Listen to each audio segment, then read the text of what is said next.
The Las Vegas Aces didn't get off to a terrible start this summer. If anything, it was more just a bit disappointing considering they have arguably the most talent in the league and were considered a main title contender. But since opening up 2-2, they've been borderline unstoppable, and look every bit the elite club they were expected to be this season. They've won 5 games in a row and 8 of their last 9 to improve to 10-3 on the season, which has them all alone in second place. And it hasn't been like they're just scraping by, either. 5 of those wins have come by 20-plus points. The rest of the teams in the league combined have 10 wins by 20-plus points. With the first month of the season now in the books, the Aces are first in offensive rating, 108.1, first in defensive rating, 94.3, and first in net rating, plus 13.9. While they haven't been the best or most consistent team the whole way through, they have looked the most dominant when they're at their best. As expected, the depth of talent is now shining through. Aja Wilson and Liz Cambage are commanding the paint. Chelsea Gray has taken control of the offense. Kelsey Plum and Rikuna Williams are providing just enough outside shooting to keep teams honest, and Jackie Young and De'Erica Hamby are doing a little bit of everything. The 1-3 combined record against the Connecticut Sun and Seattle Storm is all that's kept this from being a perfect opening third of the season for the Aces. They are, without a doubt, one of the teams to beat. Weeks don't get much easier than the one the Storm just had, as they beat the Sun without Jonquel Jones, and the Fever twice. They've now won 5 games in a row, all by double digits, and sit all alone in first place at 12-2. An added benefit of those easy wins is that head coach Noelle Quinn has been able to get her star players some much-needed rest after they were carrying heavy workloads to start the season. The Aces are on fire. They've won 5 in a row and 8 of their last 9 to surge into second place at 10-3. They lead the league in offensive, defensive and net rating and have 6 different players averaging double figures in scoring, tied for the most in the league. The first few weeks may have been a bit rocky, but we're seeing now why the Aces were one of the title favorites coming into the season. In what comes as little surprise, the Sun don't look all that great without Jonquel Jones. The early season MVP candidate is overseas competing in Eurobasket with Bosnia and Herzegovina, and the Sun are 0-2 in the 2 games she's missed. They're just going to have to try and tread water until she gets back sometime later this month. Turns out it's helpful to have your best players on the court.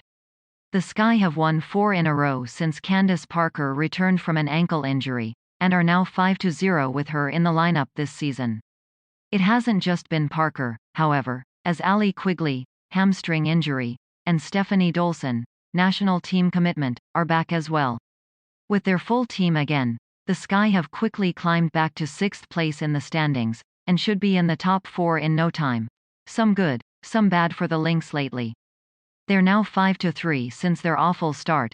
Nafisa Collier is rounding into form and Laisha Clarendon has been a nice pickup to help solidify the backcourt.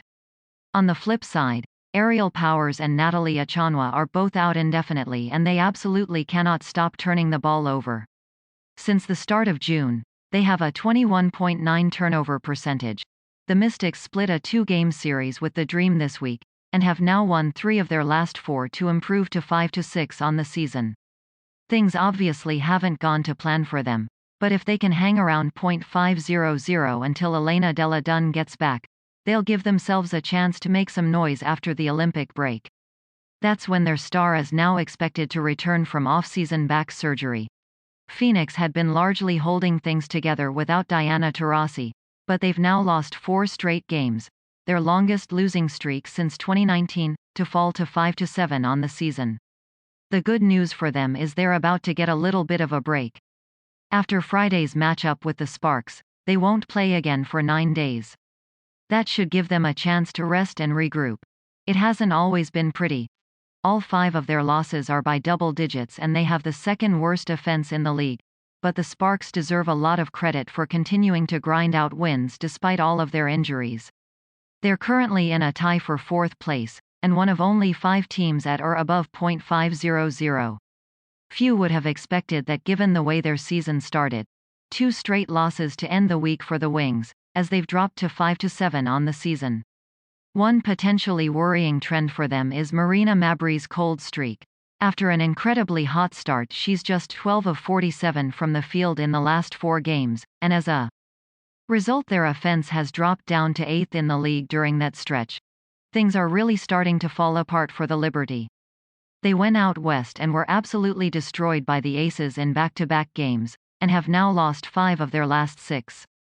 Natasha Howard is still out with a knee injury and Sabrina Ionescu has missed time due to an ankle problem.